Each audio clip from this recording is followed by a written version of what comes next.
Good evening, all. Here we are. We're here at Traveling Molly's virtually with people virtually from virtually everywhere. Um, we've got a great bunch of open micers, and our features tonight are Amorak Huey and Sarai. For those of you who were expecting to see Sarah Arvio, she had some health things going on, so we will be having her in for a future reading. So it's great to be here for another month. We are in some semblance of autumn, and people are getting ready to teach if they haven't already been for the last 2 weeks, and all kinds of interesting things going on in the country, most of them not great. I do want to let you know that Al DeGenova, my co-host, is not going to be here this evening, though I do want to say that he publishes a journal called After Hours, and they just had their 25th year, 20th anniversary 50th issue of After Hours. So there's a lot of good people in it, some retrospective photographs, and I encourage you all to take a look at it, maybe even buy it. So saying, we're going to get started, and the way Al and I usually do it is we start with a poem of our own, and then we're off and running. So I just want to say that my husband and our tech guy, Bill Harrison, just retired. And what's particularly cool to me is to hear him playing music downstairs while he's playing the piano, I'm playing the guitar, and all of which is to say I'm going to read a music poem tonight. And this is called On Listening to the Brahms Violin Sonata Number 1. And just like that, cruising up Route 94 with the classical radio station crooning on all 4 speakers, when it gets to the moment of that certain crescendo where the violin does what violins do so well, and the bow catches the sinews inside my chest as if they were strings stretched across an unfretted fingerboard. It strikes me that perhaps when Brahms composed, he chose his instruments the way a painter chooses colors, dabbing his brush in a grace note of magenta, because the violin can shimmy up a string so sweet, maybe turning it over in his hands as he imagines the sound of magenta rubbing up against the chords of the deep forest green. The way a poet might choose a word, say magenta, because the sound curves against the roof of the mouth, or the way a word like piano makes a kind of corkscrew between the cheeks. How clutter clicks and chandelier is sensual and elegant at the same time, or how a chef picks a leaf of cilantro for its clean line and timbre, where taste meets texture curried up against a cardamom pod. The contrapuntal harmonies, when they echo with magenta or piano, the chords they make together in a sentence or crooning on a car radio. And it couldn't be flute or oboe, not here, this moment, but now these cadenzas, this final G major, now the violin. Thank you. All right, then. And how about if we start with somebody I'm glad to be seeing in these parts more often. And that's Cynthia Gallagher. Glad to have you here again. I'm glad to be here. Thank you, Nina and Bill. Um, I'm going to read three poems, three recently published poems, because I found out if you read a non-published poem online, it's considered published. So made sure that these were published. The first one is kind of a tongue-in-cheek poem about shoes called Torturous Shoes. It appeared in Ante magazine, which is English language magazine out of Malta, of all places. Torturous shoes, Barbie doll, your feet were destined for those sky-high heels, extremities so arched and ever bending. But plastic feet as dainty as yours are have no nerve endings. And Cinderella, though used to hopping around fireplace cinders, still you danced all night in shoes made of hardcore glass. No matter you, no wonder you kicked one off. Such tortures aren't inflicted on most members of the royal class. As a child, I stood in ballet shoes on point. No matter how much lamb's wool I stuffed to pad my toes, it paid a later toll on my arches and knee joints. Today, my feet feel best while bare in sunny pools or beachy sand. I'm more like Salacia than Cinderella. And even when in Barbie pink flip-flops, those times I hit the street, my feet will lead me still to water's edge instead of sporting high heels on concrete.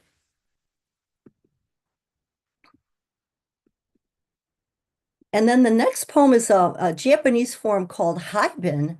And a haibin is like a prose poem slash journal entry followed by a haiku. And here's the prose poem journal entry part. North end of a manicured corporate park, i.e., around the Lake Forest Oasis.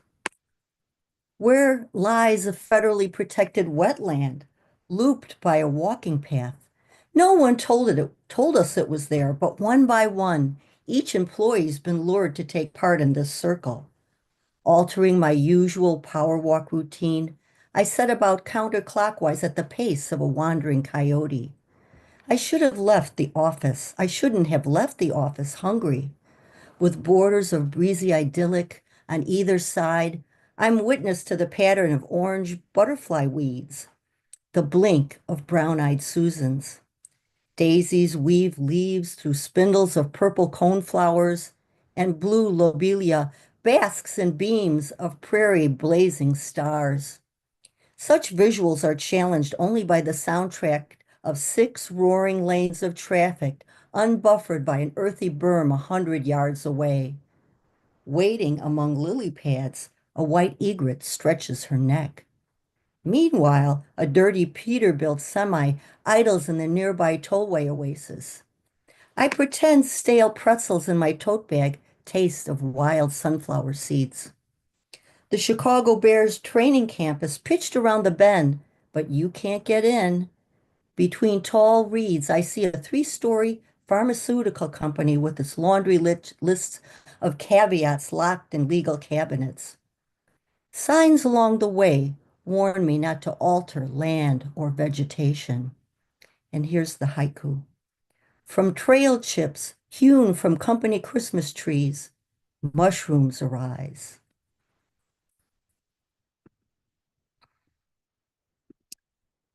And then the last poem was for a issue of Ephemeris magazine, Dead Facebook Friends. It's for like it was the issue about loss. So these are about my dead Facebook friends, my dearly beloved ones. Scrolling through my list of Facebook friends, I see names of those who've died last month, last year, a half decade ago. Since nobody took down their site, I don't want to unfriend them, as if making them die twice. I'm still waiting for an update from their partner, spouse, or best friend who let us know that the loved one's posthumous book of poems will be coming out this September from Copper Canyon. Or maybe they've really not died. It was all a mistake. They were found in northern Iceland, leading a double life. But what I really hope for is the dead to contact me personally through Messenger, to let me know what their sojourn feels beyond the grave, or simply post a strangely enigmatic symbol on their birthday, a gift that in retrospect sums up their earthly life. Peace. Boy, that last one, I about not wanting to kill people twice. I totally get that. Now, though, let's have Patrick Reardon, who was one of our features last month.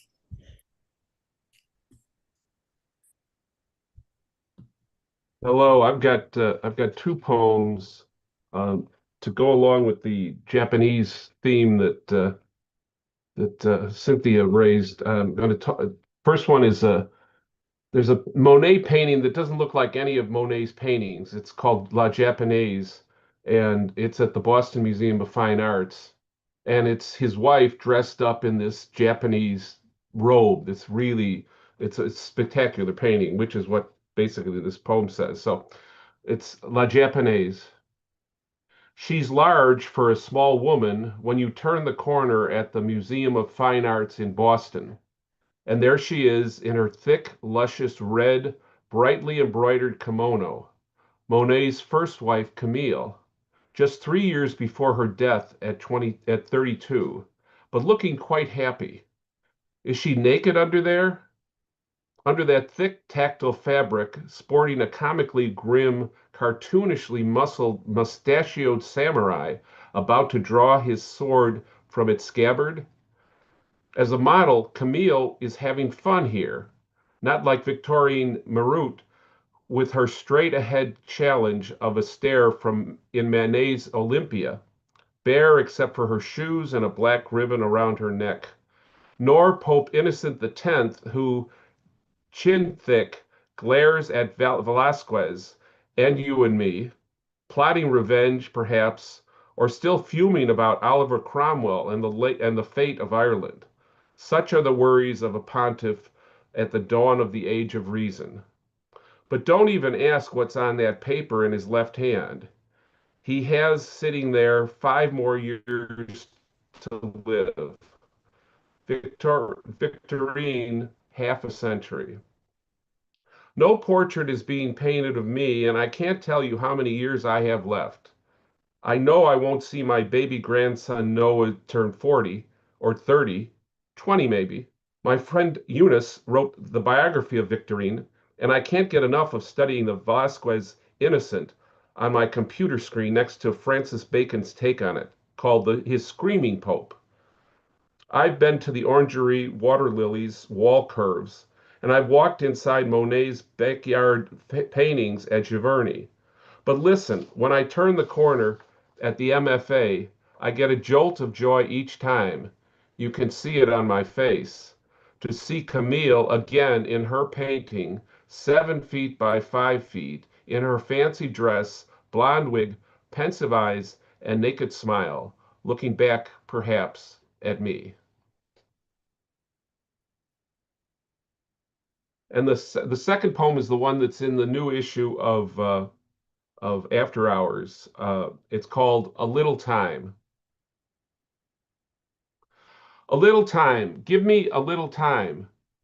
Let me pray, preach, hymn, rant, roll on the floor in visions. Let me wash tainted feet to clean my tainted hands white as snow. Let me take my seat at the sinner's table with the great liars and smiling scourgers, with the little brown gown nun and wild ecstatics pierced to the heart, with the wounding wounded and the bureaucrats beige as porridge, with each body breathing and enduring. A little time, give me a little time. I've been in the long storm. Let the sky open to the blank white. Let the rat tunnel under the garbage. Let the crown of pine wood thorns, the carpenter tree of pine wood, the pine wood portions of the Samaritan well, the pine seed parable, the pine boat on the inner sea, the pine kindling of the fire for the hungry ones back from fishing. Let all pine wood rejoice. Let the great Amen echo forth. Let the great Hosanna. Let the halls of heaven echo the child's fast footsteps. Let the soil flaunt its raiment. Let the pigeons pontificate on the sidewalk. Let me whisper my name in the whirlwind. Let me have a little time. Thank you.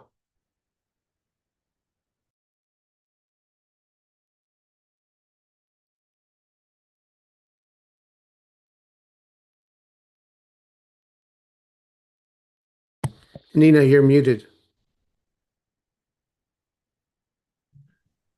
I just wanted to put an exclamation point next to beige as porridge, as some people have commented in the chat. By the way, folks on YouTube, if you feel like it, why don't you put your name down and a hello to whoever? That way we know you're there. And if there's anything you particularly like, let us know.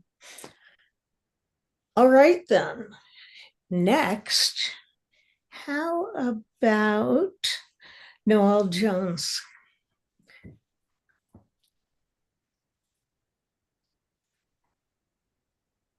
And you're muted as well.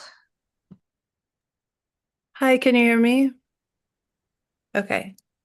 I'm doing shorter poems tonight, so I might just let them roll one right into the other. The first is called Visitation, and it's a poem that's composed of stanzas that are haikus. Tonight in your yard, sunlight filters through silky needles of a pine. Shirring cicadas slow their tempo, mapping each drop in summer heat. A breeze stirs the trees, sifting the air, whispering secrets I can't grasp. Near the long trumpets of scarlet sage, I bend to see how they might smell. Locking eyes with a hummingbird, I hold my breath while she takes her drink. Hovering in air, half a blur, a whir of wings, her gaze is direct, her visitation brief. A flash of shining eyes, she exits left.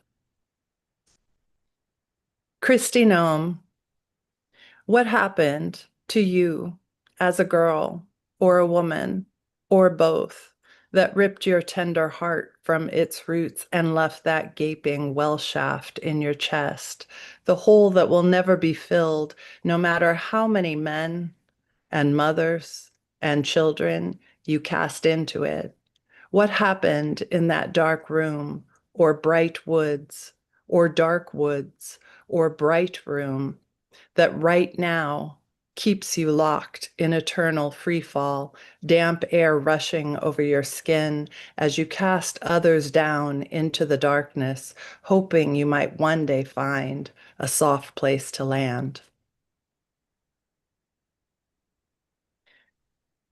The horizon folds in rose and gold, the water rolls in celadon waves, a silent wish, the scent of fish swimming quiet, untold lives. I shiver as the wind brings out her knives. A gray moth staggers through the sand, her defense the art of blending in. Something in her gossamer wings, tugging ragged in the wind, seems to say, "You should have seen me. This is not what I had planned." The many ways our glory days regale us with what could have been. And I can't help but play the God who reaches out to save her, the way I wish some invisible hand would lift me up and leave me somewhere safer. I'm not saying it's fall yet, but this morning I opened the window to blank white clouds over a flat and waveless expanse of water, and the faintly fishy air that wafted in didn't smother me in steam.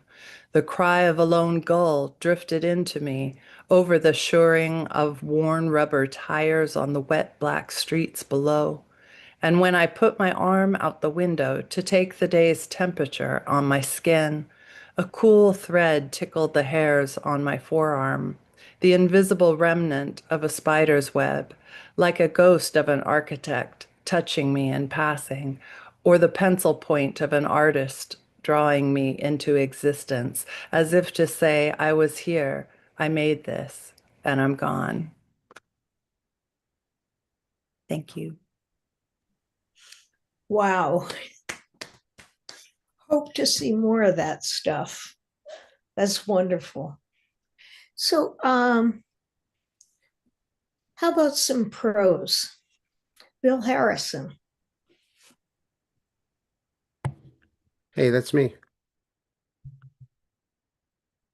Good evening, everybody.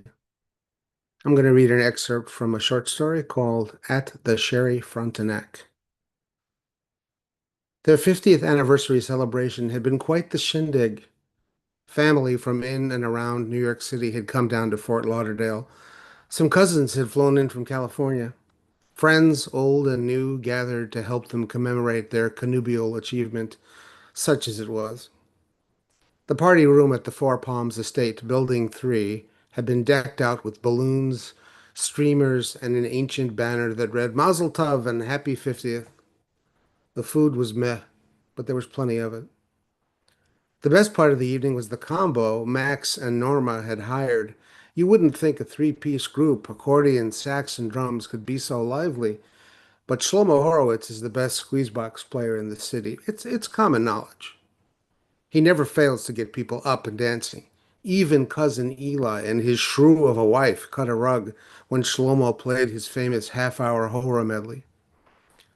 Despite all these trappings of a joyous occasion, Norma had been bitter throughout the whole ordeal. She was a svelte, put-together woman whose smooth, tanned skin and stylish hairdo belied her 78 years. Her husband Max was still, at 82, a handsome, sturdy-bodied man with a full head of white hair. Norma and Max had managed to schlep themselves over the golden finish line. They had their party, mostly for the sake of their kids and their friends. But now, Norma was done, cooked, finished. A week after the last of their guests cleared out, Norma filled a suitcase she hadn't used for at least a decade with clothes, toiletries, knitting supplies, and an almost full bottle of Beefeater gin. She scribbled a note, placed it under the salt shaker on the kitchen table, and left Max to his own devices. Norma didn't go far, in case anything bad happened. At their ages, you never knew. She checked into the Sherry Frontenac, Miami's finest oceanfront hotel. Once a glorious pain to Art Deco architecture, the old girl had seen better days. Norma settled into a cozy, tiny really, studio on the 10th floor. She'd never lived where she could see the horizon, so she enjoyed the novelty of being able to look out over the Atlantic. She loved seeing the technicolor sunrises on the rare occasions she managed to pry herself out of bed early enough. The sight and sound of the waves rolling in and out soothed Norma. Here at the Sherry Frontenac, she could watch and listen to her heart's content. Knitting, hands of solitaire, daytime TV, and martinis, after 4 p.m., of course, filled her days. She discovered the joy of napping whenever she damn well pleased. At first, Norma worried she might miss Max. She had felt so relieved when she'd gotten herself the hell out of there. After half a century of his relentless presence, she knew she'd earned some respite from all that mishigas. To her surprise, she hardly thought of her husband at all. Thank you.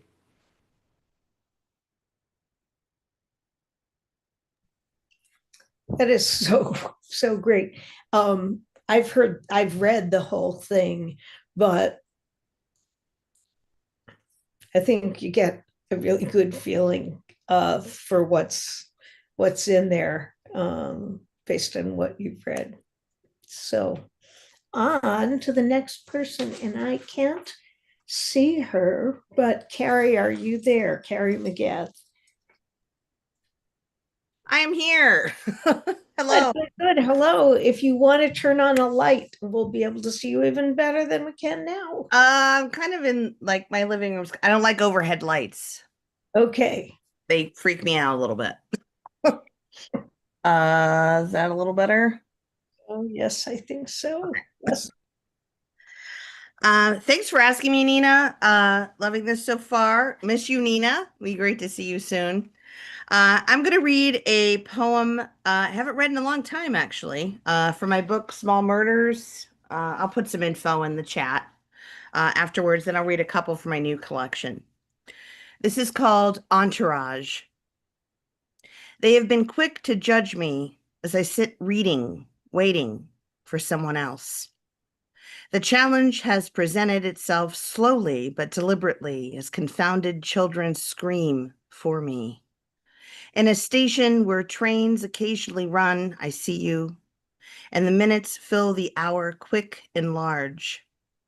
I see the methods, theirs and yours, as the palpable air becomes a burlap bag, a potato sack for the racing of hearts and rates unsurpassed by nothing and no one. You appear as if by visions, my entourage, knowing the secrets I try to hide slowly in my brainstem. Brainstem, stem of brain where I possess the deepest of files, documents behind locks, but quickly jimmied like suburban doors.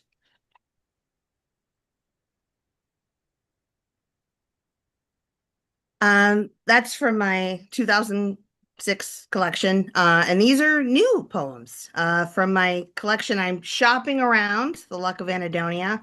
And this one is called Morning Veil with Onyx, a Still Life for a Found Photograph. I cannot discern your lips or eyes, but I know you're under there somewhere. And I see you have dainty hands. We meet and I bring the onyx. I found a man to capture us on metal. He himself smells something metallic, and his scent has the heaviness of a whale's heart. He watches as I climb into a veil as well and stand with you. This will take so long. But at least you're killing time with me, killing some of those morning months imposed upon you as a woman. His mustache is sewn into the lining of your dress.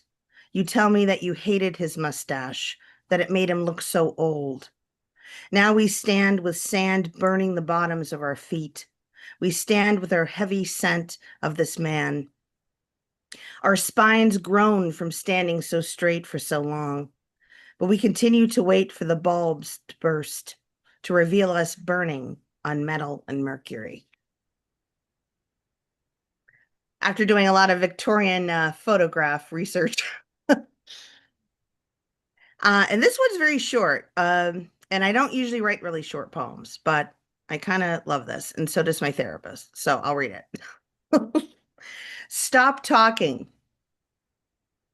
I feel like it's time. The television is cold to the touch, and I realize I miss soap operas. I always found a solace in the one losing her mind over time, over nothing, over a man, over a burned up dinner, shriveled like a snout, and the pan is ruined. Thank you. I have a quick question. Yeah. The heaviness of a whale's heart, was that physical or just do whales feel grief? Kind of both. A whale's heart's like, I think, 800 pounds. It's something like it's a fun fact that I'm like, I need to get this in a poem. Because, whales are so, it's just fascinating. Whales are fascinating to me. And that's true. Their hearts are actually incredibly heavy and huge. But it also means, of course, there's the metaphorical aspect of Right. that. Yeah. Thank you. I was going to say it's a good thing that was a short poem, because a poem called Stop Talking that was long just really would not work. Would not work, right. would be an oxymoron. So we do have a new open micer who is Rick Nova. Are you ready to go? There you go. Nice to see you. Okay. Hi. So everybody can hear me fairly well? Okay, so this is a story that I wrote when I used to drive a taxi. A blonde and a brunette. It was about 2:30 in the morning on a Saturday night. I was driving my taxi. I was heading south on Halsted, past the gay bars, scoping the streets and sidewalks for a fare. Gay men were on both sides of the street, singly or in pairs or in groups, cantering, conversing, communing. Outside of a gay bar, I saw an arm go up and the hand and fingers on that arm lift. A fare. It was two young white men, I guessed between 20 and 30 years old. Just tell me when to stop, because this would be more than 4 minutes. So one had sandy blonde hair and the other had brown hair. They looked straight, but based upon the locale, I guessed that they were gay. I pulled over, slowed, and stopped. The right rear door opened. The blonde got in first and scooted over on the seat. Then his companion got in. The blonde guy spoke to me, giving me his destination. Halsted and Armitage. And then asked his friend, "You're heading downtown, right?" The friend responded, "I guess that's where I'm going." I wanted clarification. I knew that headed downtown isn't specific enough information to get someone to their destination.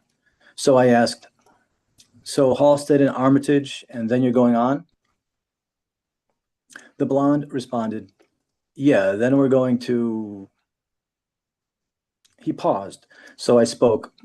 "Then he's going on to downtown?" Then you're going to Logan Square afterwards." I thought downtown is quite a different location than Logan Square, but I let it go. I said, "Okay." The blonde asked me, "Is that all right?" "Sure," I assured him sincerely. So Armitage and Halsted first, and then Logan Square. "And then Milwaukee and Fullerton," said the blonde. So now he was getting more specific. That's what I needed. I could hardly believe it. Milwaukee and Fullerton again.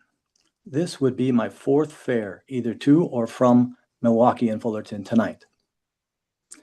In the taxi course that I had to take to get my chauffeur's license, an instructor strongly recommended that cab drivers repeat the passenger's destination back to them. I found that to be a fairly good policy, and I employed it almost every fare. So I said, "Milwaukee and Fullerton." Cab driving can be a boring job, so I tried to make it less boring by sometimes talking to my passengers. I tried again now by saying, that's a popular spot tonight." The blonde laughed, then said, "Yeah, it's a very popular spot." But it seemed like he was just trying to be agreeable. I didn't think he heard me say the word tonight, so he didn't catch that I was trying to say that I had been to Fullerton and Milwaukee many times tonight. My voice probably trailed off and was also buried in ambient noise as the car rolled forward. The safety shield that was designed to protect cabbies was a double-edged sword. It also made it hard to hear your passengers and hard for them to hear you. So it was a source of constant frustration to me. The brunette spoke to his companion. "Hey, thanks for hanging out tonight." Then the blonde spoke. "No, dude, I was excited to see you. That's so random. I've been meaning to get your contact information from Tevis or David because I wanted to find your blog and the whole 9 yards." I heard the brunette say something, but because of the shield, the sound of the engine and the noise of the car's suspension being jolted by bumps in the street, I couldn't hear what he said. That might be a good place to stop, Rick. Hope you'll come back, and I want to hear more of that story. All right, so Bill will tell you that our prose people always have to do careful timing because their pieces don't end as naturally as poems do. So before we go on, I want to talk to our audience and our open micers. We like to pay our poets, which means we cannot, although we cannot pass the hat to you, we can have you make a donation, and we have you do that to the link that Bill Harrison is now putting in the chat. And it is the link for After Hours, and it's a PayPal link. And that's where you can make your donation. We used to say 5 if you can, 3 if you can't, and that was when we only had one feature, but we will take whatever, or the features will get whatever you give them. So, Bill, anything I should be adding? Oh, I know. I will tell you who our features are. For Wait next, a sec. was it? Is it Pablo gonna read? Yes, I'm not finished with the open mic. I wouldn't. God No, forbid. I wouldn't miss him for the. I like to tell people what to do, so you all relax and Okay. I'll be back. She's from New York. So that's right. Everybody knows what that means, or some people know what that means.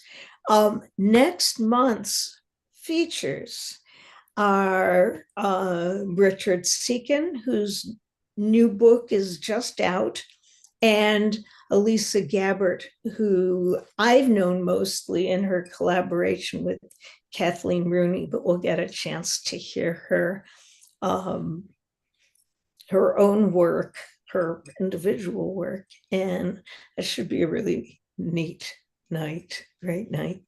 And thanks to Facebook, I have actually read a bunch of his work leading up to the book coming out. So, all right, that said, I usually have Pablo read at the end. I'm going to have that be the same today. But now we have Scott Delgarno, and I'm looking forward to hearing you. Thank you. Can you hear me now? Okay. This is a book that's being launched on Sunday through Moonpath Press, and I'm going to read a couple of poems from there. The first one's about Portland, Oregon, where I live, and I'm reading it because Donald Trump says living in Portland is like living in hell. I don't know where he gets this stuff. If you've been to Portland, you might have been to Powell's Books here, which is a whole block of books, and it's set there. It's called Winter Sunday in Portland with Franz. Dreaming I'm the Virgin Mary, I wake in a sweat when Gabriel auditions me for a role in the Nativity. Remembering that Giotto painted angels using sketches he'd made of sheep, I skip Mass and head to my favorite art supply store in the Pearl. Afterwards, I stroll over to Powell's, where I hear my name on public address. Kafka's waiting for you in the rare book room. Famished, Franz and I split a Reuben at Kornblatt's. We discuss snowfall in the city, how one crow and his shadow equal 2 blackbirds. Passing on dessert, we Ubered a vast forest park to glory in the winter canopy. The emerald damp elevates me. Kafka is a tall man. Sitting, his fingers scrape the ground which, like branches of the avocado, begin to root themselves in the loamy soil. Like my Sheltie resisting a pedicure, my friend withdraws his nails repeatedly, nibbling off the new tendrils. I do my best to pretend I don't see this.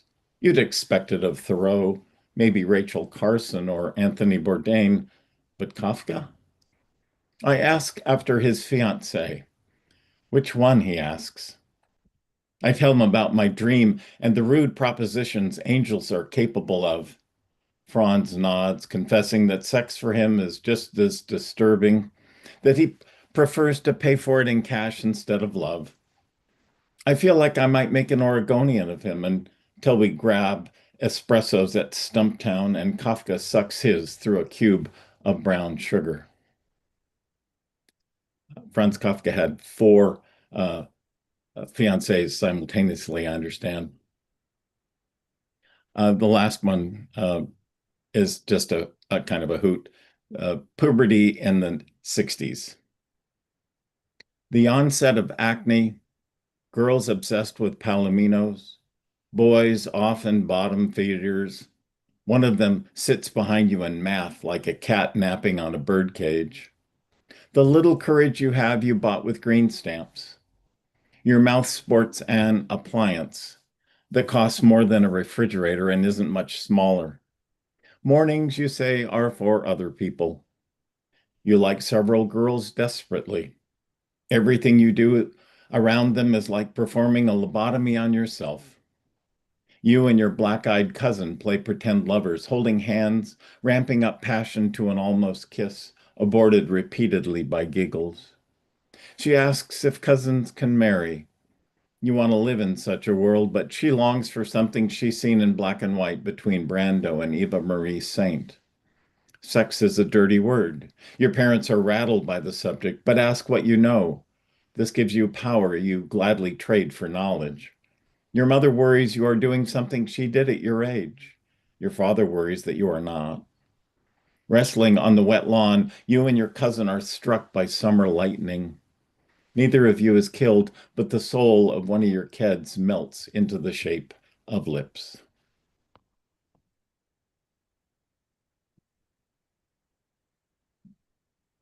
Thank you. Great, Scott. Keep coming back. Oh, thank you. All right, and we're going to wrap up with Pablo Otavalo, one of our regulars who I just love. Thank you. And since Scott has already introduced Kafka, this is You Wake Up for Gregor Samsa. You wake up and one day you are a vermin, and your brother's a vermin, and your son is a vermin, and he loses his job and can't get out of bed, and you wake up walking across a desert, a checkpoint for vermin. A dangerous fool reads a book to a crowd that you are snakes, that your family should die in a river or under a house, or they say you are rats. You wake up stateless against a wall or a fence, and they throw apples at your wounded body while it's a nice day.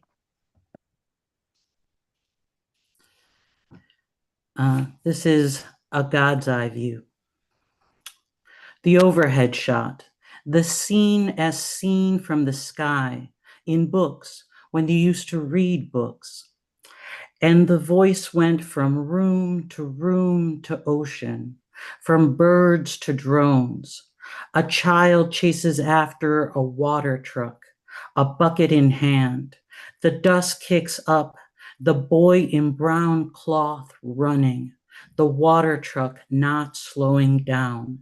And God sees it as you see it, from a drone armed to target that child, the overhead shot. And this is a mild rebellion. You act as if you are the first to be ruled by the wicked, as if libraries aren't full of protest, as if the past isn't screaming a chorus of warning. while a man full of hatred and fear is turning armies against his own cities. You act by your will again and again as a man tries to light cities on fire. Again and again, aims guns at his people to keep them safe, as if Kent State doesn't have a memorial. The Japanese American Museum of Art had an exhibition on America's concentration camps. And yesterday, masked men geared to the teeth came to reenact a crystal night in broad daylight, to rough up the joint. Banana Republic, all those small tyrants, death squads, private armies, disappearances, a sentence without a trial, secret laws, secret judgments, secret officers with their secret hands at your throat. Allow the state to break the law in an emergency, and the state will create an emergency to break the law.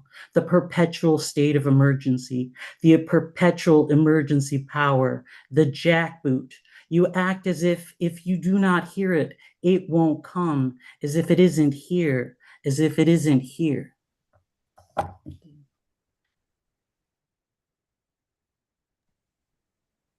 Wow. Thank you. Thank you for that. And I didn't see Molly, but she's here and disappeared again. There you are. Molly, do you want to read? Sure, although that was Yeah, it's a tough act to follow. Yeah, that was amazing and timely. I have one poem. I have been thinking about Alice Notley, who died this year and writes such weird experimental stuff. So I too wrote some weird experimental stuff. And this is one of those. It's a list poem about things I have been prescribed for insomnia. And it is titled My Last Asapaclone, with an epigraph, I couldn't sleep in my dream. And that's by Alice Notley.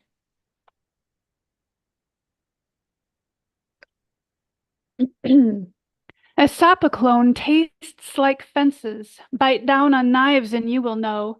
It goes fast, I go down. I don't dream, I like to dream. Better to sleep, perchance to dream. It goes fast, I go down, dreamless. They won't give it to me anymore, no more. Hypnotics. They said, we need to know what the problem is. If clonazepam won't sing, Papa's gonna buy you a diamond ring. He's dead now, and we never had diamond money. That song won't do it for me. Clonazepam, then. Though tomorrow my eyes will be like bricks, become like a brick or stay awake, wondering where my father's body went when it suddenly died after dinner, then laid out at the hospital in the loop. Then was cremated. Then my sister drove the ashes from Chicago to Colorado in the trunk of her 4Runner. There was a body in the trunk, as they say. It isn't funny. I lay awake, grief laughing. That miserly confluence of affect and congruence. I lay there wondering why my mother cries when she looks in my pantry. You're so disorganized, she says. How do you stand it? One day I'll become organized and sensible. Last year I met a man made entirely of laughter and dopamine, and I put the clonazepam down, and I loved him right up. Then our nights shrank without why. You can call me back, I swear, I said. Now is good. Text me. Now is good. Was it not good? I begged the doctor for asapaclone. He gave me 10 more. Said, that's it. I penciled all 10 into my calendar for special occasions, which would be nights I'd want to sleep. I began to want a nap at red lights. Valium is just Sazerac wearing velvet dresses, wearing eyeliner and black lipstick. If it laid back in a clawfoot tub full of swans and sad tenor solos, sure, you could call that sleeping. But what is the problem? What I learned as a kid was love is a prize. You gotta earn love, gotta try hard. Shit disappears. Relaxing leads to loneliness. THC gummies for sleeping bears, such great names. The packaging is rad. Now, rad is a word I've used in a poem. The gummies are radical, colorful, and crinkly snack packs in my underwear drawer. I have 3 flavors.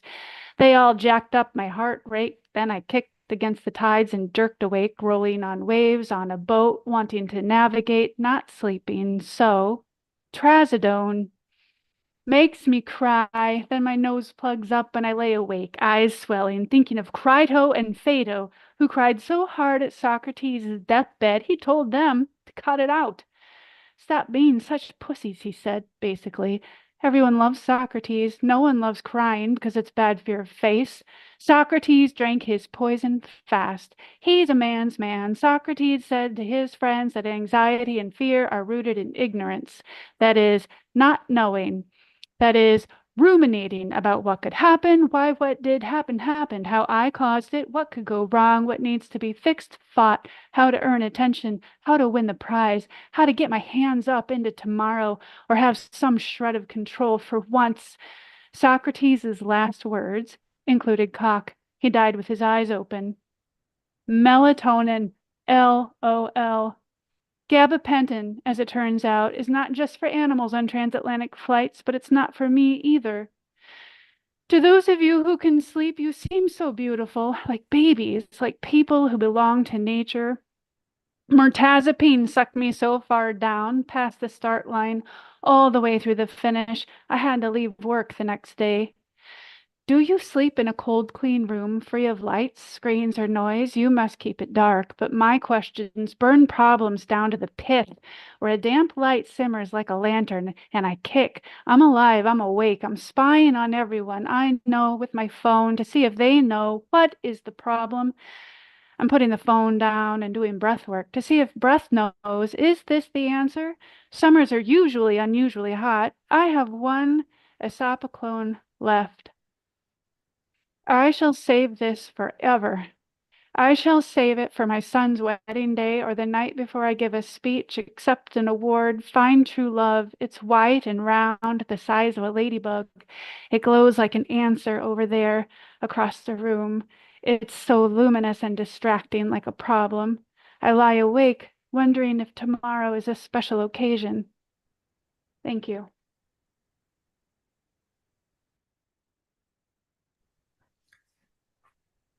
That's, wow, Molly, thank you for that.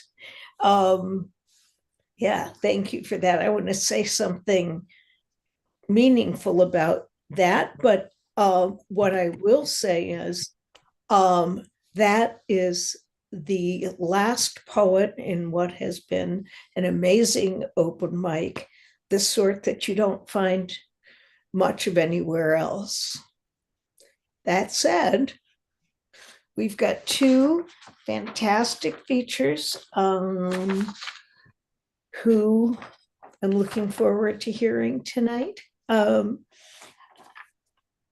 we're going to start with Sarai, the one who is from New York and actually was on the schedule maybe a year ago, and her technology went down, which is one of the shortcomings of being virtual. But here she is tonight, Sarai. Her recent collection, Bright Eyed, was released by Poets Wear Prada on International Women's Day. Her other books include The Future is Happy on BlazeVox, Geographies of Soul and Taffeta, and That Strapless Bra in Heaven. She has a micro residency in poetry on the Nellie Bly small boat docked on the Gowanus Canal in Brooklyn. Poet Cornelius Eady, who we had here a few months ago, has set her New York Quarterly poem In My Brain Tonight to music. And let's hear what she's got. Oh, I should admit something. Blaise Vox approached me about blurbing her book, The Future is Happy. And that was a great way to get to know your work, Sarah. Thank you very much. Thank you very much. This is really a great night. And if you can't hear me, tell me and all that. And we were on the same. Nina was a reader for Third Wednesday Review, and she chose a poem that I'm about to read. And that's how Blaise Vox, sort of connected the two of us. And he said, I can't think of his name right now, but everyone knows him. Said, well, why don't you try Nina since she chose the poem? And the rest is me reading this poem many years later. I'm never worried about what I'm worried about. A cherry tree leans into your leg, becoming. Households must join. Truth is one hot shield. Many of my short stories are about a woman wanting to love. And while no one in the story knows their old news, Keats' ode, the urn itself, the lavender pump's apogee, they know. Clouds were thin, you reported last night, and wispy. In a grocery store, no one tuned into the symphony. Cherry trees' temporal blossoms are fragile. See Strong, Roget's number 2. And strum George Harrison's guitar. I'm quite sure I hear a civilized minuet. That was my first book. Okay, thank you. So I'm going to read from my most recent book because, I don't know, I was going to go in opposite direction. See, I can't help it. I just become whimsical without even intending. I'm extremely logical. And I love sleeping pills and Socrates. So this is the first poem. And this book kind of captured my family's journey from New York to California. Born on Long Island, we moved to California. And that was a blessing. It was a blessing not grow up here. So here's the first poem. Things always work out. And we drove. The sun behind you inches up on autopilot as when you're at the wheel and suddenly home wondering, how did this happen? Things always work out. 2 feet off the ground, you faced west, the direction of expansion, not invention, but reinvention, is when you roll out your flesh cautiously, as if it were a red carpet subject to inconsideration. With the east now behind you, the lush of you spreads across so much land, flips the pages of religion to the index of nouns, thumbs through in search of a promised earthly garden of ethereal delight, all the while thanking all that is real, thanking all that is real.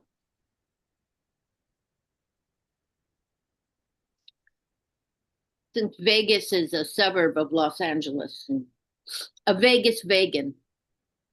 I never promised you a statistician, although I fantasize on becoming a poet of actuarial tables, a poet of the odds, a true Vegas vegan, with an eye keen for a son, longing for love, and like a Greek god who misunderstands the penalties, melting into the imperishable west of the sunken and the found.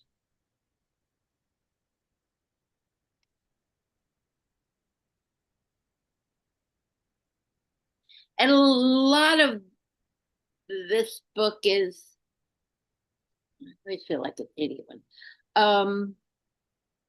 So when I'm the youngest of 4, and one of my older sisters, in 1960, she got married and her husband was Black, and that was a little bit unusual in the 60s.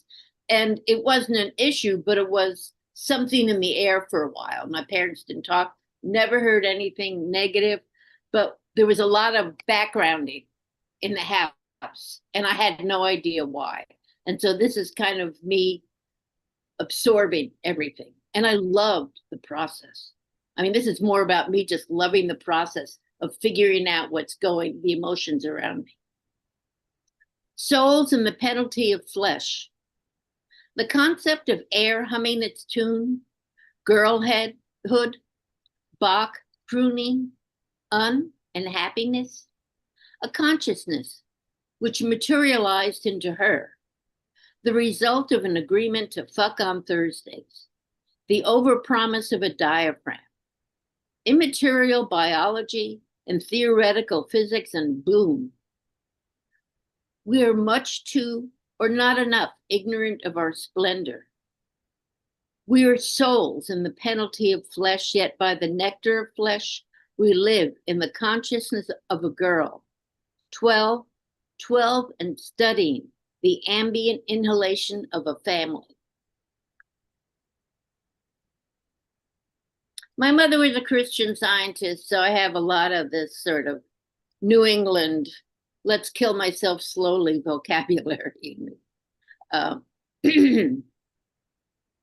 Two-story house on Vernon. The first house my sister and her husband lived in, Judy and Pete, was on Vernon in the Crenshaw district, and Richard Groove Holmes, who was a jazz musician, lived upstairs over them. And this is a quote from reviewer Jürgen Wolf, but when it comes to funking it up, Groove had no match. It is Sunday. Richard Groove Holmes lives upstairs. He gets his own poem. Her sister et al. Are downstairs. Groove is big-bellied. You know big-bellied men, how solid big bellies can be. That was him at the electric organ, after hours. He's left his apartment now and descended the stairway for California sun. Air about his body, more so. His body, more so, is how it is with well-knowns, the more so. Richard Groove Holmes Squint inquires of her psyche, the particular flattery of an adult. This 13-year-old girl balancing on crabgrass, 13 in white, her brother-in-law black, late afternoon, the family drive back to the valley. That new sound everyone heard is not on the radio.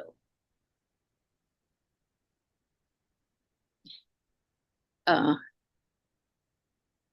have to look over to make sure you're clapping, but I don't want you. Or, you know, that.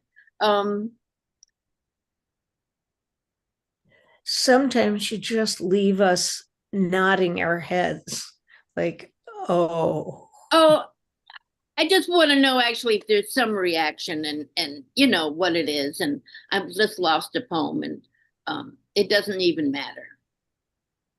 Okay, this is one last Crenshaw District. Thank you. I'm storing that up. It's one last Crenshaw District poem. It is a body that gives us away. And I start with a quote from Sun Ra. Prepare yourself for the moonship journey. The gigantic character cannot live as other than herself. You will agree someday. Without a container, where are freedoms safe? Great respect for old-time fags. Youngs, do you even know what to grab when you take off? Another century will see her as she was. A female body is a fact. Flesh, its fortune. Oh, but skin. Sandra Bernhardt in The King of Comedy, her I want to be black. The desperation of my race. It is the body that gives us away. The messengers are free of degradation. Churches are burning in the South. Take off, soul. Problems of bodies are for the living. Problems of hell for the living and dead. Okay. You know, let me just, can I swear a little bit here? I should have set this up. I'm just looking up for Sarah Sarai, Zocalo. So this is like the final chapter of all that. It's a poem I wrote recently. It was to one of my great nephews. The family just kept growing. My parents had 4 daughters. One of us had kids. That was how loving our family was. Says California Holding. I sent my great nephew poems on mastery, perfection, the work. Life is calculation. Calculation is art. He's Black. I'm white. We're both seniors. Colleges are scouting him. Medicare is courting me. The collection, Beholding, is an easy pick for an aunt far away who long ago gave up on family. They'd done the same. So, Beholding, praise of precision and the incalculable, of Dr. J. Julius Irving, who is 1 year younger than I am. Ross Gay, the poet, is way years younger. Enough of him. Dr. J's quote, soaring, gliding, gravity defying, reverse layup, acted out, wily calculation of angles, throw upon toss upon game. Like Euclid, QEDing all 463 propositions with brick on brick logic. May my great nephew's life be floral and expert, California worthy, the California of survival. I want it beautiful and open, imperfect and joy-filled, filled with praise and the renewal of love, re-greening hillsides. Endow each life with praise, and don't forget me, thriving like a succulent.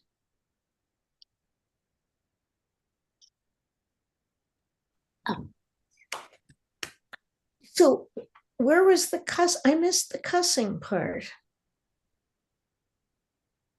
The cussing? Yes. Did what the, well, you have to bring it, bring it, sister. Remember exactly what you've spent some time with me. Surely some of that. Yes. Okay, then this is just Geographies of Soul and Taffeta, and this is from Indolent Books, which is Michael Broder's, the publisher back here. Really slick, tight, beautiful work, and I was in his first 6 books, so that was sort of fun. And family.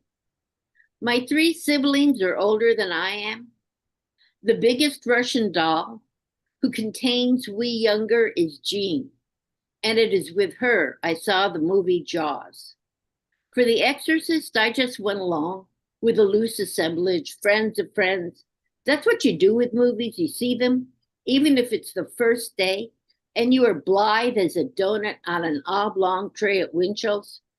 If the Vatican set up a table in the theater lobby like Seventh-day Adventists in the subway, I'd have signed up for a catechism class on the spot. That was some scary shit. One time, Jean sent me a clipping from the San Francisco Examiner. 2 sisters, 76 and 82, lived together on Nob Hill until the older murdered the younger. Watch your back, kid, Jean printed in the margin. I knew Jaws was going to be epic. Am unsurprised by this future of plastic predators of the sea rising from bubble baths on Saturday Night Live. But when that shark leapt from an endless ocean of lost whalers, Jean and me, we screamed, we shrieked, we grabbed each other's hands. Before and after Jaws, I have known terror. That was the only time I ever held my sister's hand.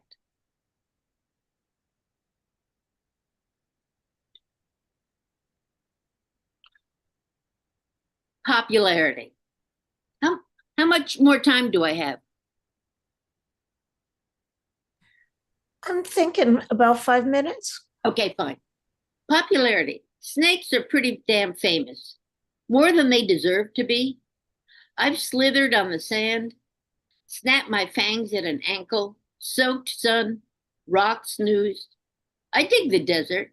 Have I told you that? how much I dig the desert, low desert, high desert, any desert. Name a desert. Sahara, dig it. Name another one. Gobi, good choice. Mojave, been there, done it, hankering to do it again.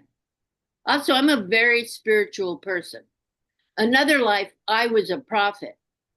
Prophets, deserts, hello? How spiritual is a snake?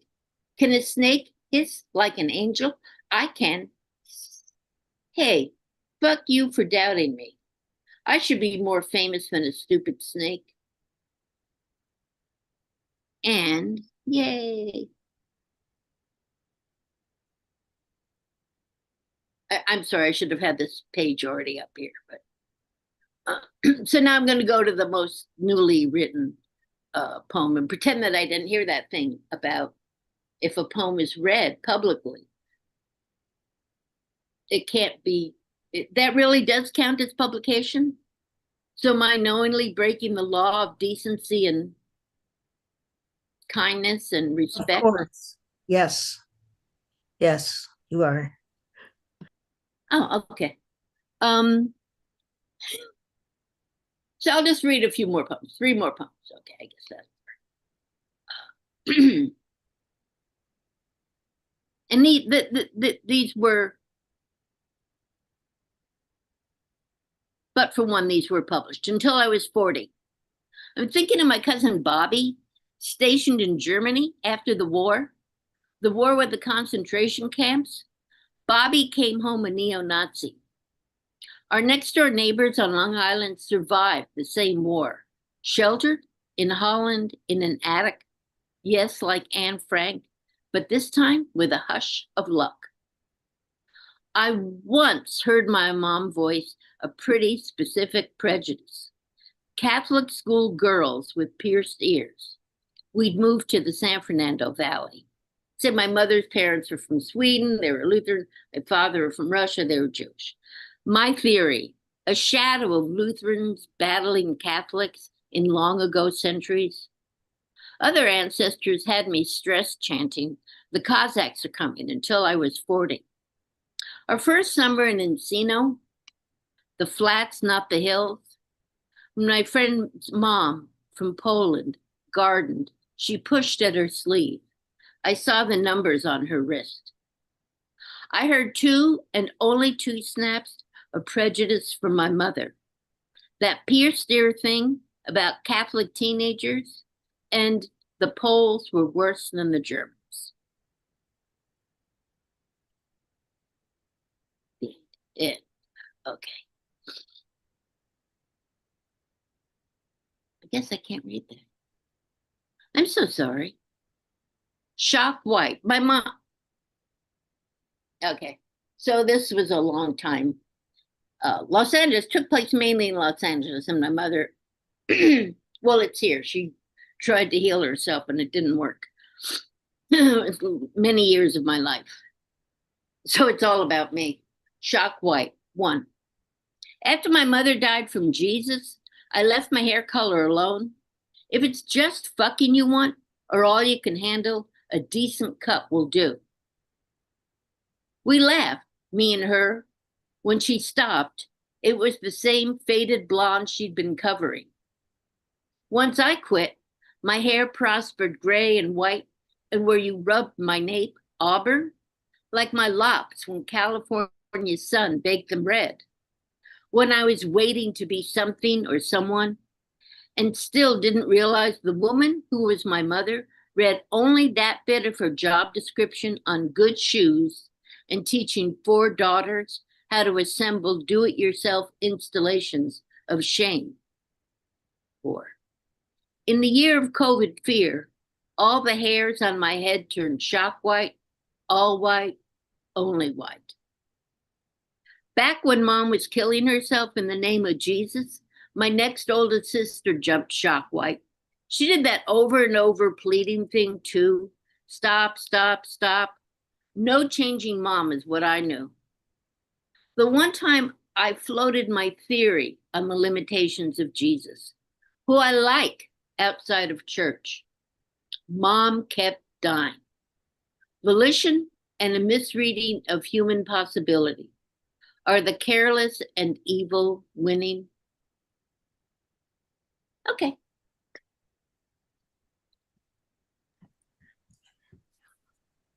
That's it? Well, do what? No, perfect timing. Yeah, okay, fine. We just need to know when to applaud. Oh yeah, applaud, please. I should be Carrie Little aside.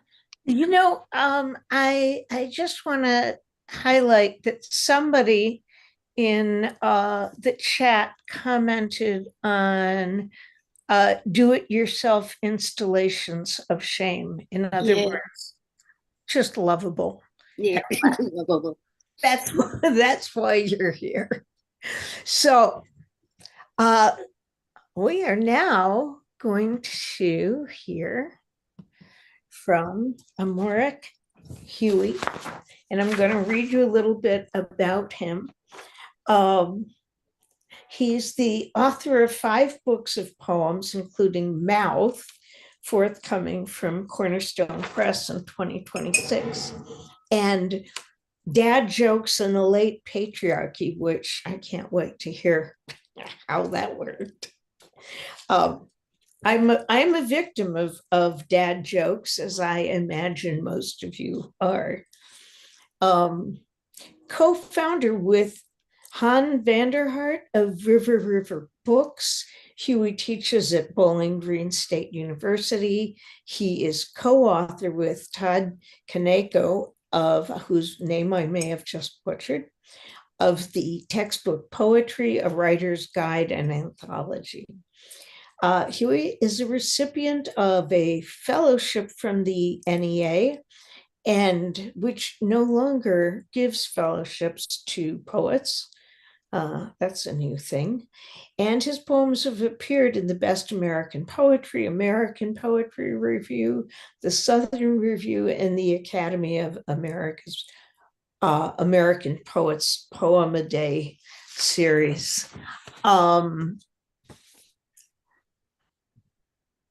Can't wait. Don't have to wait much longer. Thanks for being with us. Yeah, thank you for having me. Thank you, Nina. Thank you to the absent Al. Thank you to Sarah for reading with me. I loved your poems. And thank you to all the open mic readers. Molly, holy crap, I'm going to be thinking about that sleeping pill poem tonight while I'm lying awake, wishing for my own solutions. That was fantastic. What a great night to be part of. Yeah, I'm going to read some poems from Dad Jokes from Late in the Patriarchy.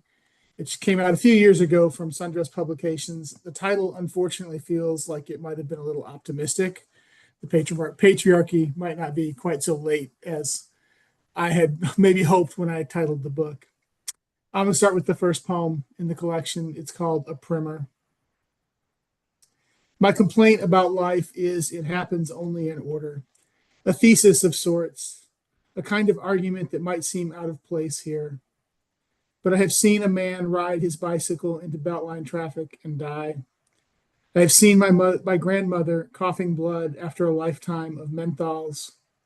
I have seen the closed casket of a friend who asked the wrong person for a ride home after a long shift. The end of the story is the shape of a hole in the fence the story runs through on its way to the end. Spielberg filmed E.T. in chronological order so his young cast could deliver an authentic emotional performance. It helped him bond with the alien in the natural course of the narrative, leading to the weepy climax he sought.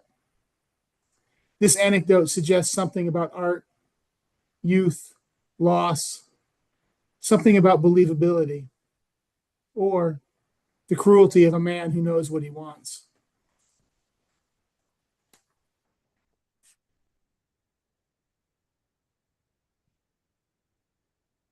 We were all Odysseus in those days. A young man learns to shoot and dies in the mud, an ocean away from home, a rifle in his fingers and the sky dripping from his heart. Next to him, a friend watches his final breath slip ragged into the ditch, a thing the friend will carry back to America. Wound, souvenir, backstory, He'll teach literature to young people for 40 years. He'll coach his daughter's softball teams, root for Red Wings and Lions and Tigers, dance well, love generously. He'll be quick with a joke and firm with handshakes. He'll rarely talk about the war. If asked, he'll tell you instead his favorite story, Odysseus escaping from the Cyclops with good wine, a bad pun, and a sharp stick. It's about buying time and making do, he'll say. It's about doing what it takes to get home. And you see, he has been talking about the war all along. We all want the same thing from this world. Call me nobody. Let me live.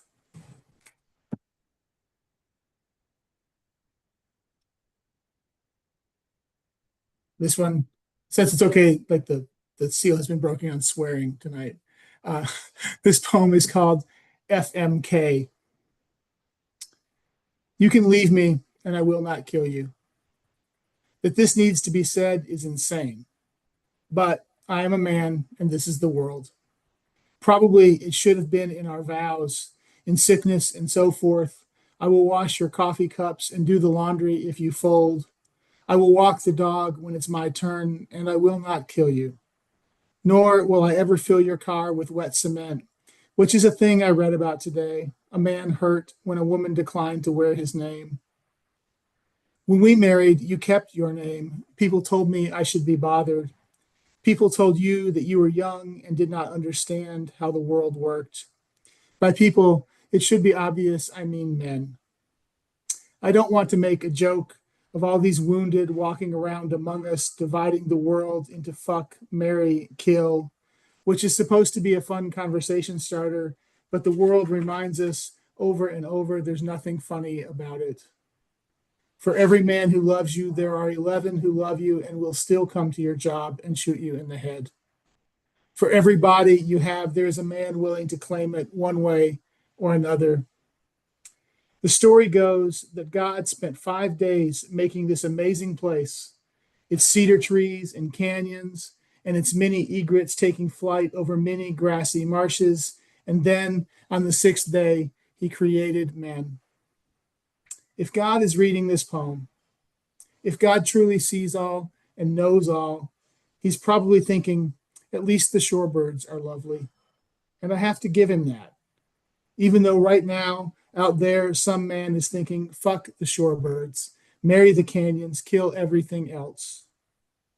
This is the world in which somehow you and I found ourselves together, and in which we wake up every morning and pledge not to harm each other any more than we have already.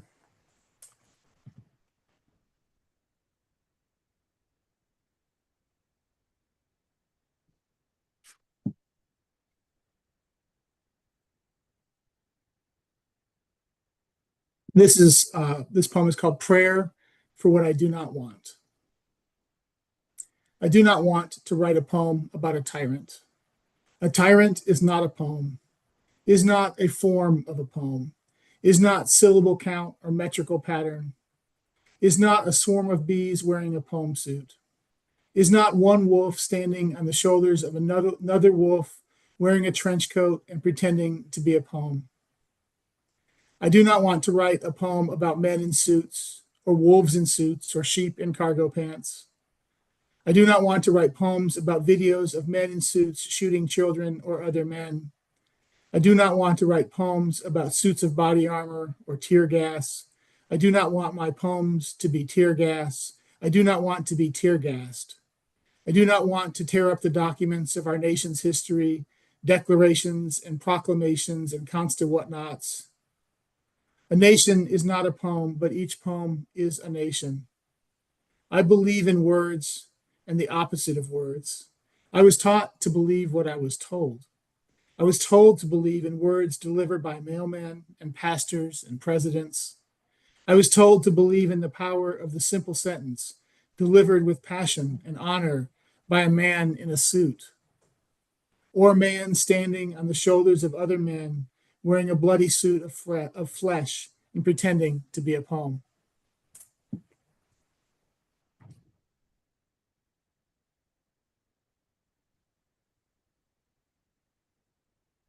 So one of the things, I mean, this poem is obviously, this book is about masculinity and where we get our ideas about what it means to be a man and being a son and being a father. And I kind of horrified my students a while ago recently when they were asking me. So I started talking about being parenthood. One of them like, what's the most surprising thing about becoming a parent? I'm like, well, it's how much time you spend thinking about death. Like you suddenly become extremely aware of mortality, your own and your responsibility to your child. And you know, being a parent in America in the 21st century brings particular kinds of fear with it. This is called American Prayer. Some parents on Facebook this morning are wondering whether it's truly PJ Day at the elementary school. Trust but verify and all that, which is something a president once said about international diplomacy, or maybe the motto of a newspaper, I forget. But if your mother says she loves you, check it out, right? What happens if our children wind up alone in their Hogwarts robes, their Stegosaurus fleeces and sloth slippers, classmates clad in the usual jeans, t-shirts, sweaters, and soccer jerseys, track pants, and armor-plated backpacks? Perhaps a valuable lesson in how we are ultimately on our own, in the limits of what we can prepare for, and how we know when things have gone disastrously awry. We have children and hope for the best, my God, but that's not always what we get. Let him wear pajamas, someone's father posts. What's the worst? Though he doesn't mean it. We know the answer. Spring is weeks away, but it's cold, and the sidewalks are winter slick, half melted, refrozen, dangerous. Bundle up, we beg, and our children tumble into the sky of a new day, ceramic, shatterproof, and dressed for dreaming.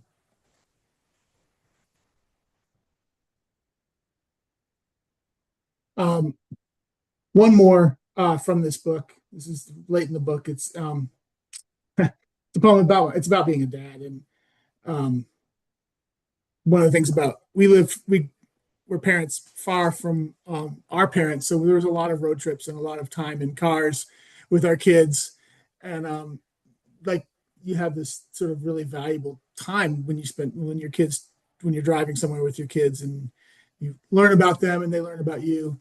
So there's several road trip poems in this book.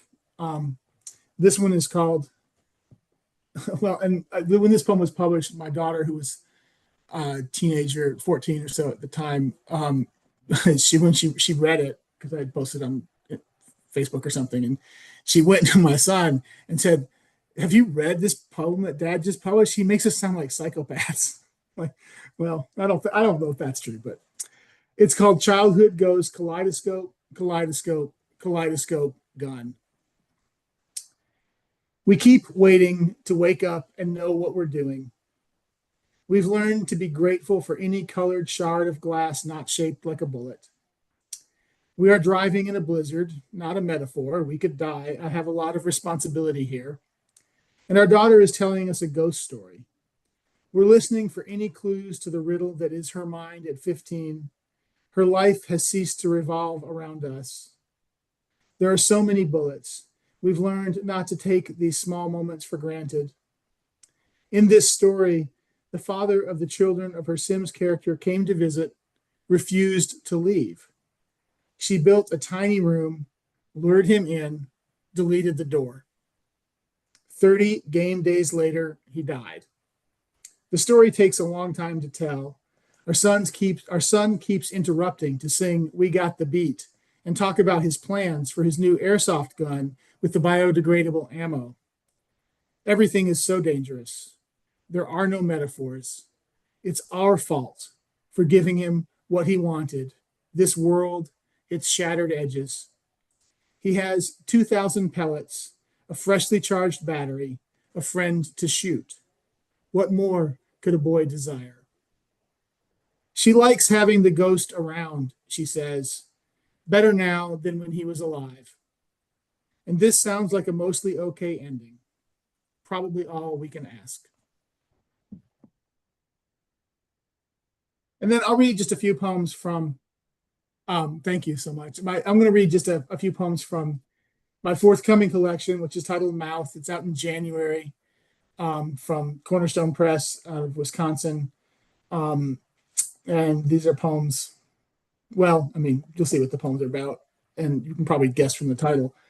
The mood of the book. The book begins with an epigraph from Ecclesiastes.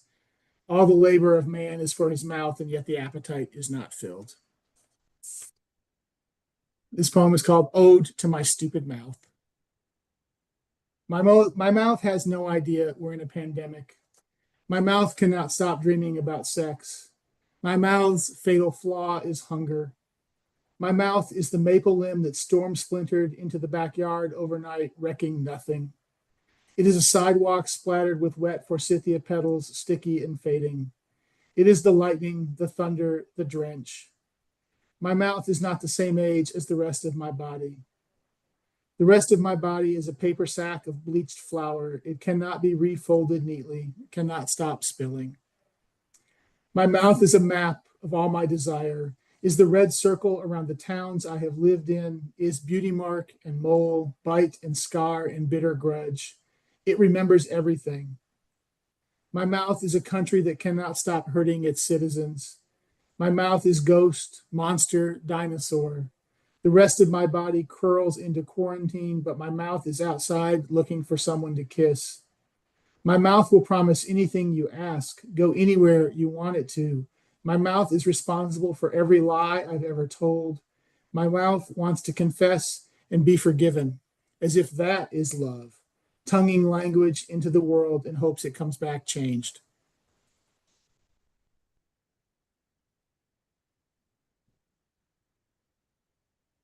This is called Love Poem. My body does not have a sophisticated relationship with hunger. More, the mouth says, more.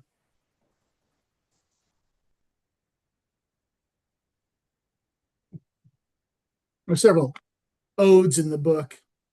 This is one of them. It's called Ode to Temptation. I feel like I read somewhere that the fruit from the tree of knowledge was not an apple as commonly thought, but a plum.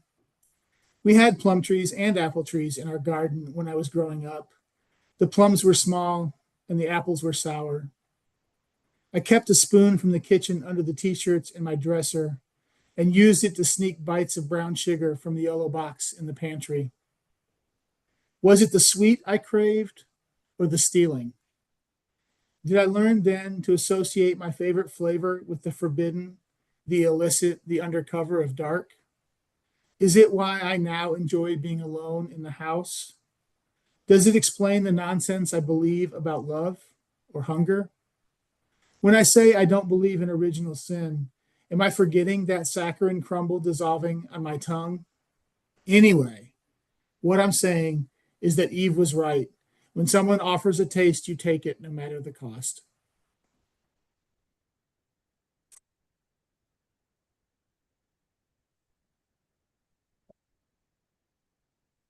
Just three more. One of them's really short. This is called, the phrase is comfortable in your own skin, but who has ever felt such a thing? Goddamn, everything seems so important and so futile. Apparently, I need a new measles shot. Often we think we've eradicated a kind of harm. It returns and it's always worse. Hey, did you also wake blinking in darkness, breathing hopefully, until you remembered which timeline this was? Which of our bodies' promises broken and when? Anyway, there's more wind than usual this spring.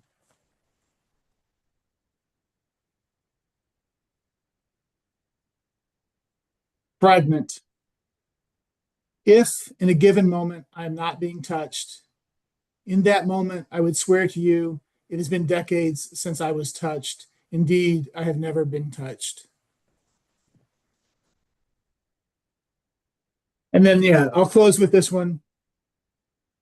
It's called At the Bar. At the bar, just buzzy enough to say without thinking, I use my mouth a lot. And I'm talking about writing poems and go-to metaphors. And you are kind enough to laugh before the words calcify into a problem. Still, my face goes hot. My poems are full of mouths and fingers in mouths, and I do want to be tasted. I want to set free the shame that animals hot through my blood, and I want you to unlatch the trap. And suddenly I miss the days when we all smoked in places like this to give our mouths something to do, our fingers. The scratch and flick and flame of a cheap lighter illuminating tiny spaces between us. And we'd go home smelling of the night we'd had in our clothes and our hair. And though we now claim to prefer the world this way, odorless and poison-free, let's be honest. There was magic in the fires we lit back then. Even the bitterest smoke, a middle finger to our body's weaknesses, a fuck you to mortality, and a thank you to desire. And it's always been our mouths that keep us alive. Always. Thank you so much. Thank you, everyone, for reading with me. Thank you for having me, Nina. Thank you. And wow. And you just gave me an initial question for the conversation we're about to have, which Bill is going to set up so that we're all three in the same screen. But while and you know what, guys, applause for both of the features. I love them both. And it'll be interesting to talk about the points of connection and difference for the two of you. But before we get started, I do want to remind people that not only is there a link to where you can donate so we can give these people some money, and also there should be links in the chats to their websites and maybe where their books are published. One of the greatest gifts I think that you can give a poet is to read their poems and to buy their books. Related, but still somewhat different. So thank you both. And I'm just kind of reflecting on the differences in your work. But what I want to start with, particularly Amorak, because you gave us samplings from both the book to come and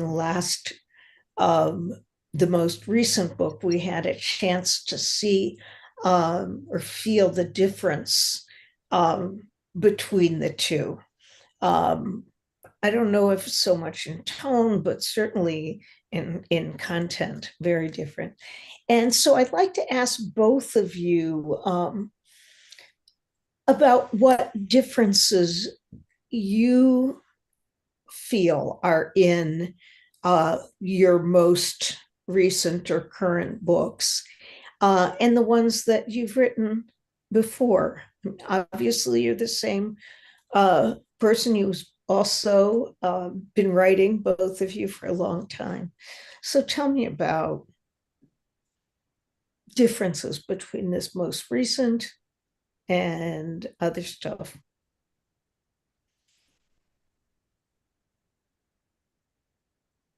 I mean, I can start, I guess. I mean, there's always this sort of blurring between projects for me because I don't tend to write in books, at least at first. I mean, at some point I feel like, oh, I've got this project and the shape of a book is coming to me, but I sort of write one poem at a time.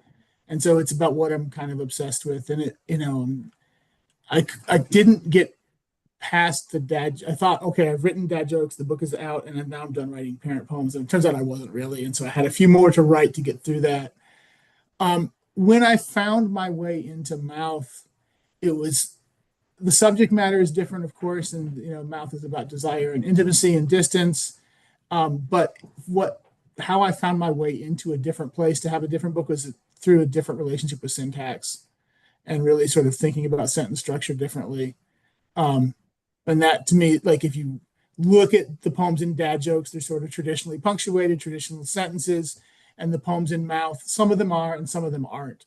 And so I was playing with syntax differently, and that allowed me a way into a new subject matter.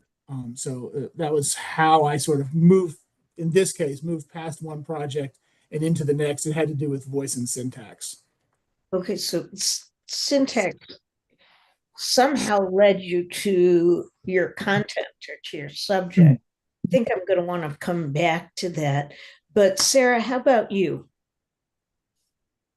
Well, I didn't feel that I had any control over a cohesive subject.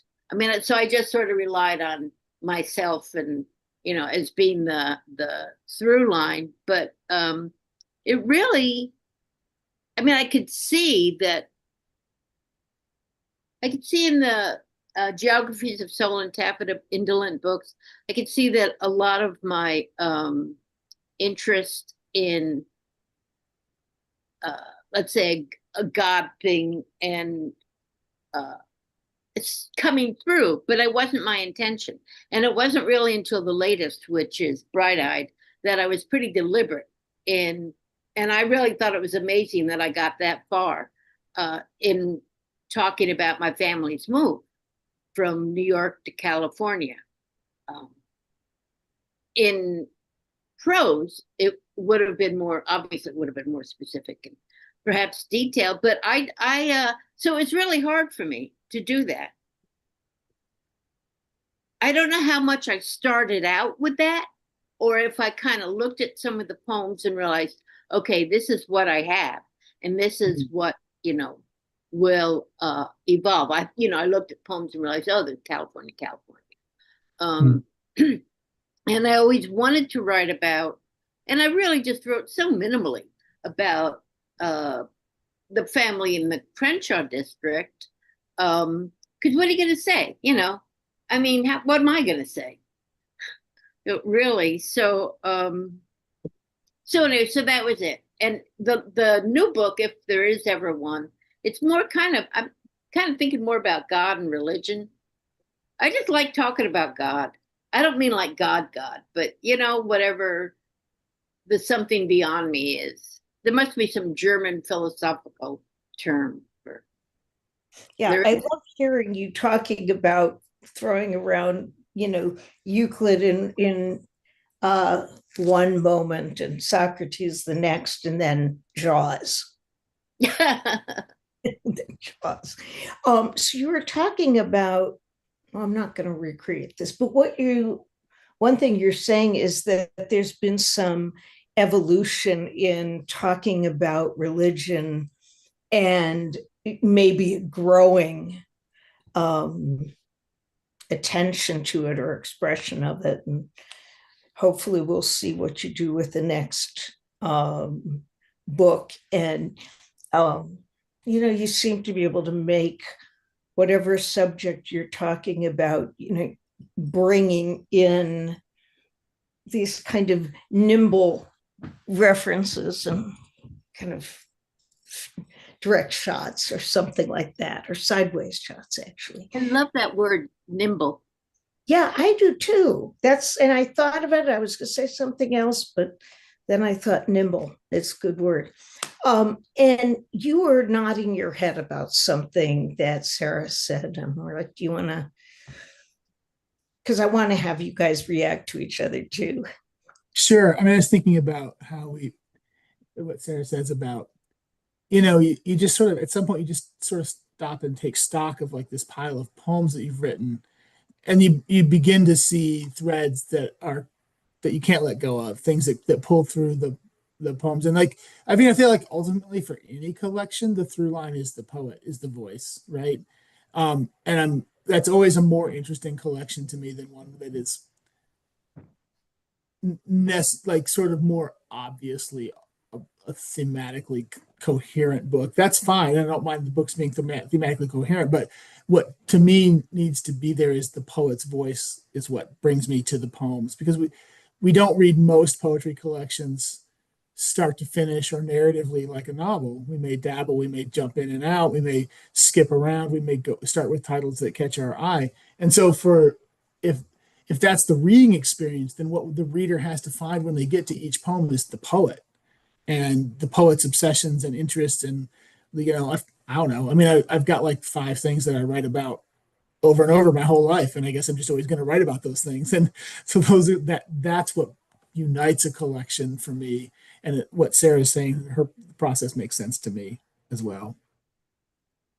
I think we have a slightly more not educated, but a readership of poets, a readership of poets who are looking for themes because they've been taught that they keep seeing that example. I don't want to get into the whole, I'm not even going to say the word, but so that kind of jarred me because I couldn't really do it, and it just happened.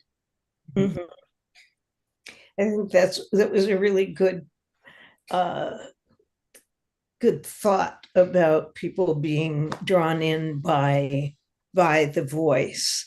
And I wonder if you guys would be willing to say something about the voice you've heard in each other. And if you had to describe if you had to blurb the other person's book focusing on voice, what might you say? I mean, funny, irreverent, but like in the service of insight. I don't know. I mean, I appreciate the humor and wit in Sarah's poems, and then the way the wit leads to deeper ways of thinking about family connections and history and God. So yeah, that's the voice that I heard. Yeah. Go ahead. A conscientious, worried. It is a kind of a worried parental thought, and I hate the word claim, right? But you really do claim the angst of being a man, a father, and a husband in this particular odd moment in time. It might actually be easier these days than it would have been, in Mad Men when everyone was taking the train and smoking and having affairs, and people probably still have affairs. But anyway, so it was very conscionable. So another question is, so you both wrote about families, about your own family experience, and I think often enough people write about their families in a way which readers might say, not another book of family poems. This doesn't have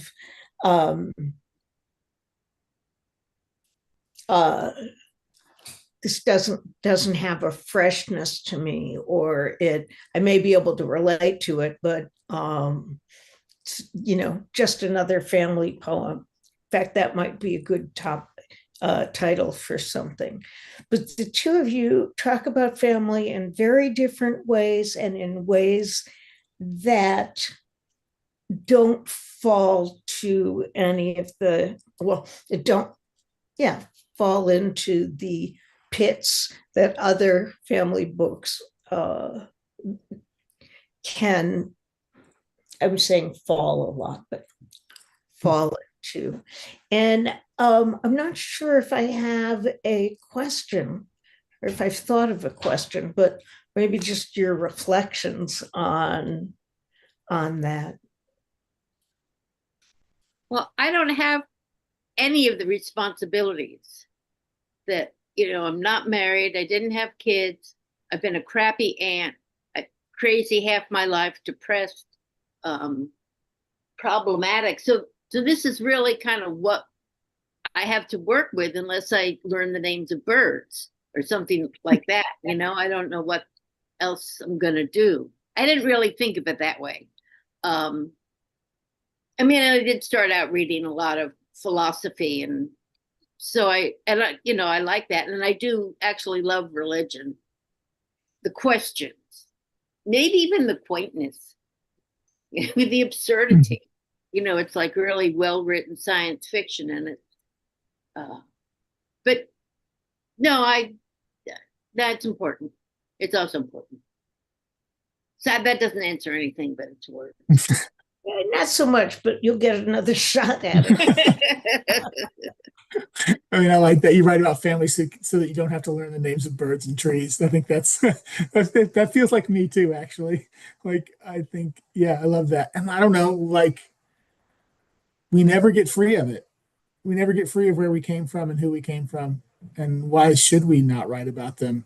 And like, I can't tell you how many times a student has sat in my office and said, I didn't want to be writing about family member X anymore, but here I am. And like we write until we get it right. And I don't know that we ever get it right.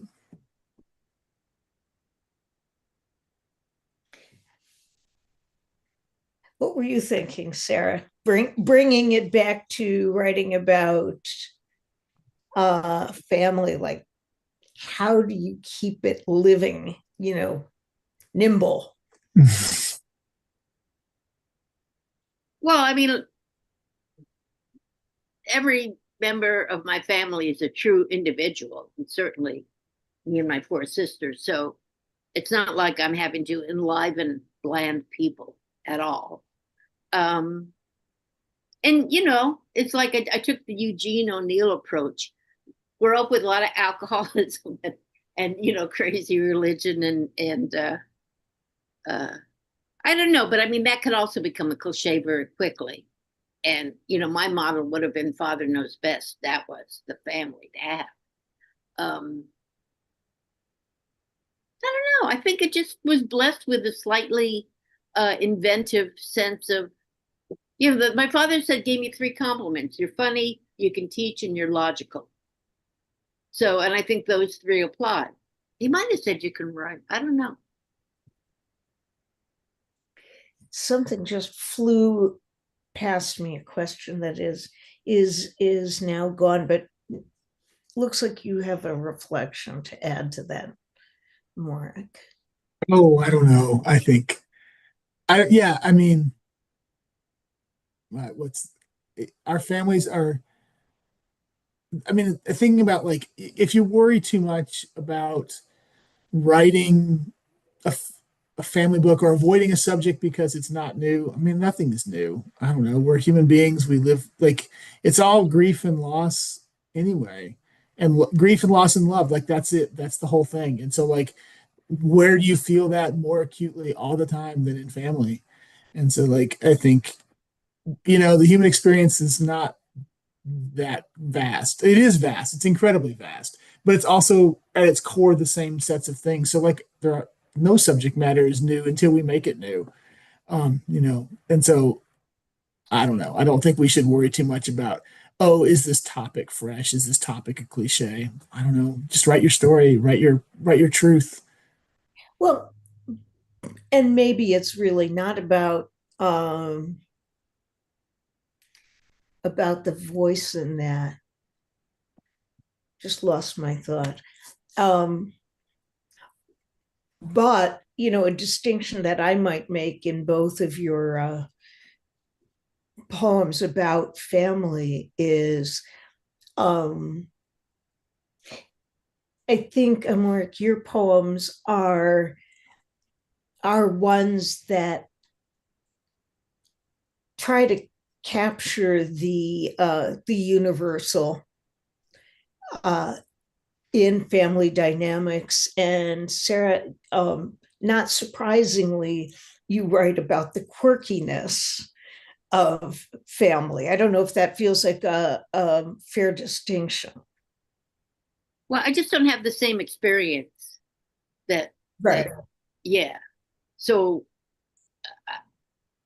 all I know is kind of a oddity or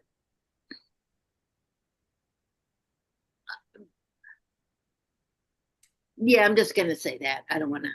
Well, that's part of what makes the two of you so nicely juxtaposed. Yeah, we are. Yeah. Yeah. Now, can either of you think offhand about a great father joke? I've never written a joke. Well, you know how your father would tell father jokes like over and over and over and over and over. Now, Bill, Not my father. No? It Okay. would be more like shtick that he, because he grew up here, so it would have been a different kind of humor. But no, nothing that. No. Yeah. Didn't hear it. Okay. How about you? I mean, yeah, I mean, I don't know. It's hard to come up with one off the top of my head. There's a poem called Dad Jokes in the collection that subverts like some traditional dad jokes. I know I have a line about if you're American in the living room and European in the bathroom, what are you in the airport holding cell? So like it takes the dad jokes and then like takes it to like a political place. Yeah. It's the most overtly political poem in the collection, and it starts with dad jokes and then subverts them. Yeah. That's a good thing. That's what a joke does, to subvert the. Yeah. Right. Yeah. The book is structured like setups, reinforcements, misdirections, punchlines. It's like the structure of the book is built around the sort of subversive structure of a joke. Because I think jokes are like poems in terms of how they should be structured. They've got a lot of the same ingredients. And right now, I'm not thinking about any of my father's jokes, but he did repeat them. Oh, no, I do know. My dad worked in medicine, though he was not a doctor. And if we got like hurt ourselves anywhere, he said, and your arm hurt or your elbow, he said, don't worry about it. It'll fall off in 20 minutes. Yeah. Did you hear that too? That's a regular. That's yeah. I didn't hear that specifically, but that kind of humor. Right. Yeah. Bill, who was 40 years a musician, they do the same thing. I don't know whether they take father jokes or they just talk about music, but they do the same thing that father jokes do, which is to repeat them ad nauseum, ad infinitum.